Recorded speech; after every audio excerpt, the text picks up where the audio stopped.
Power does what it wants. Power does what it wants. Power does what it wants. Thoughts on all of this ending or like that sort of thing? What you kind of said about how this is, what has led up to this, sort of the miscommunications and what you want to straighten out, what you want people to know, that sort of thing. Yeah, I mean, it's not going to be live or anything like that. So exactly. Stop or start over again. All right. All right, cool. And then whenever all you guys are ready, Tony, you were there too, so you have anything to say or just stand next to me, bro. You know what I'm saying? Yeah. All right, for sure. I'm going to step a little closer to you. Me? Oh, yeah, you I just got to hold my mic out. So you want to step like one step closer to me? All right, yeah. I'll hold it right here. Okay. Just Give me one second. Oh, yeah. Take your time. Yeah. Yep. You guys good? Yep. Thank you. And for sure, before we say anything, this is one of the things I want to be noted. Before we go on record, this is for my friend. This has nothing to do with me, and I'm giving you information that otherwise would not be told because no one was inside. All right? And let him know his real last name. Ruiz. Real last name is Ruiz. Ruiz is not Ruiz, whatever. Ruiz. He's been saying, yeah, Ruiz. So, Ruiz. yeah, Ruiz. So can you say and spell your first and last name and then what your title is as a spokesperson, I guess? Yeah, so my name is Larry Williams, L-A-R-R-Y, last name W-I-L-L-I-A-M-S, and I'm a friend of Corey. I'm also a very known community person out here in Madison, Wisconsin. I've been here for over 25 years, and yeah, I've been here since I've been at the encampment and during the riot, during the protests since the beginning, and you can see me, I'm the guy standing up on top of the tie-dye shirt. So can you clear up some of the miscommunication that you mentioned? The family put out a statement this morning that they didn't really want this to go on for as long as it did. Can you kind of clear up some of those?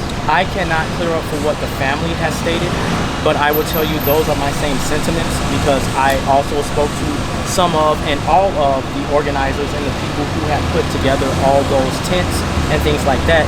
And after the 4th or 5th day after that Sunday, I let them all know that this would be no longer about Corey, and because we should move forward and go far as waiting for the due justice system and the due process of letting the courts do what they need to do, because there will be no way that we can rush that process and we can't force that, and we cannot hold the city captive, especially that encampment in that area in the Willie Street, knowing that those people stood in solidarity with us and they needed life to continue to move on.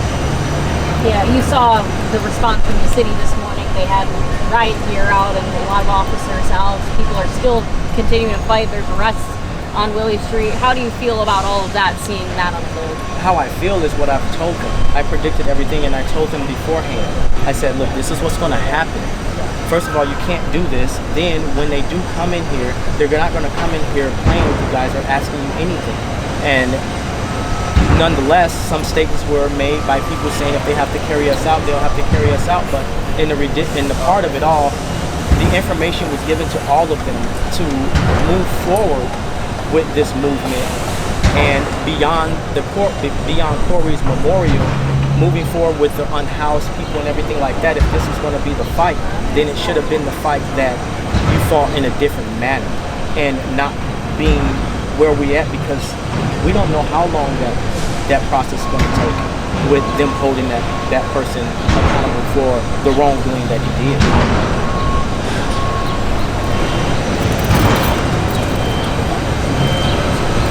What do you want to see going forward from the city?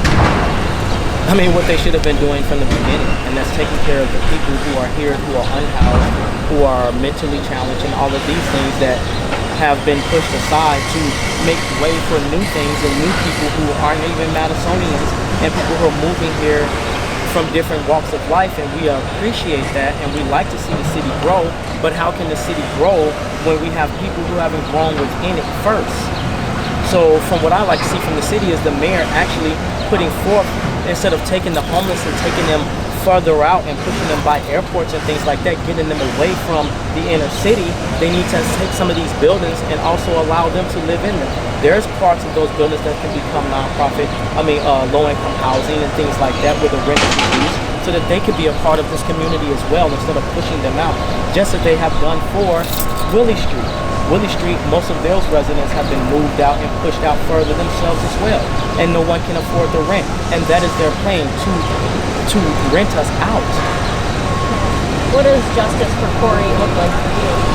Justice for Corey is equity, because that's what justice stands for. Justice, the word itself, stands for righteousness and equity. And until we have equity in anything, we won't have justice, because equity means owning something. And if we don't own anything, there will never be any justice. So until we start owning things, there would never be any justice. So it's time for us to start owning things. And people who are promoting money towards some of these nonprofits and all these other places, these should be put towards the people for righteousness and just. And just meaning we're going to just do it. Because if the righteousness is there, the equality is not.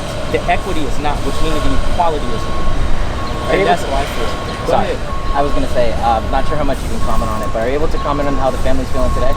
I cannot comment on how the family is feeling today, and it's my first time being able to say something like that, and it feels like a movie.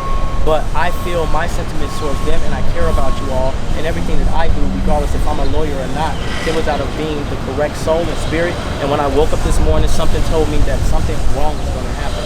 And my friend hit me up and said, hey, did you know it's going down? And I said, you mean what I've been saying for days? Like the lady who came in there and talk her rhetoric about what are you guys doing? The lady from her, I don't want to give her information, but we all know about the lady who came into the encampment and she filmed and then was told to leave. But then when she left, before she left, she was walking and said that she was going to come back with beefier men and guns. And then the next day, that's what she did. She came back with beefier people with guns and her security, and then when she walked away, I continued to follow her.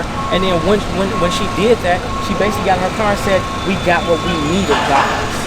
We got the evidence we needed. Why did you come bother these people? If you wasn't coming to pay respect to the memorial, what was your purpose of even coming out there? To rile up people? And that was the case in point. Do you think the encampment, though, got too far away from the point? A lot of people 1,000%. yeah. 1,000%. Yes, Corey was without a home, and half of those people were people that were closer to him than most of us at this time and point. But that's not the point. The point is those people have been unhoused. And to make a clear statement, we gave them all tips. We fed them. So at that moment in time, they were not unhoused. They were housed, and with those tents, they could have moved anywhere else. And I feel that they were being used as shields and political pawns. Just as those salt trucks that were being paid overtime for the people who parked their trucks there, and they were being paid overtime to have those trucks there, and the person wasn't even in the trucks. The person parked the truck, moved forward, and now he's overtime being paid, and the truck is just sitting there. Yeah, they got rid of the garbage because they needed to, because it would have been worse if they didn't. And those porta potties, yes, those community people did that because that's what it was needed. What did they want? Them to go, do their business elsewhere and around the neighborhood? So of course we needed those things. But who funded it? That's nonetheless to be said, because we all know who funded it. But why are you funding it? And why are these people used as political pawns during a time of voting? It's just like a movie. We all know the script. We all watch it every day when we go to the movies. And now that we're living in one, I don't like that my friend was used as one of the pawns to be put down and used to use these people as, like I said, as human shields to keep them out and keep you guys out of there to get some true information. Now, to say the fact, for sure, some of you guys did need to stay out because some of the things would have been used in different ways. Just like I don't know how much this is going to be used the correct way. But in all statement, it did turn to something that was not true and was not for Corey. So what was the initial response from the public, from the encampment that you and the family might have wanted? The initial response is what we got. Everybody came together. We did a visual. We prayed together. We lit candles. We gave grace. We hugged the family. And we helped pass him on and remember him in a great way. So initially what happened is what was intentionally needed to happen. But the ongoing of it and this fight for this protest, if that's what you want to continue doing, you can do it, but we can move it forward. That's what we're here in Madison to do, is move it forward. And most people will say that I'm gonna have a target on my back for speaking what I'm saying right now, but it's the whole point of why would I have a target on my back for speaking truth and standing my ground for what I believe in? That's what Corey was doing. So now what, are you gonna put a target on my back and treat me like him?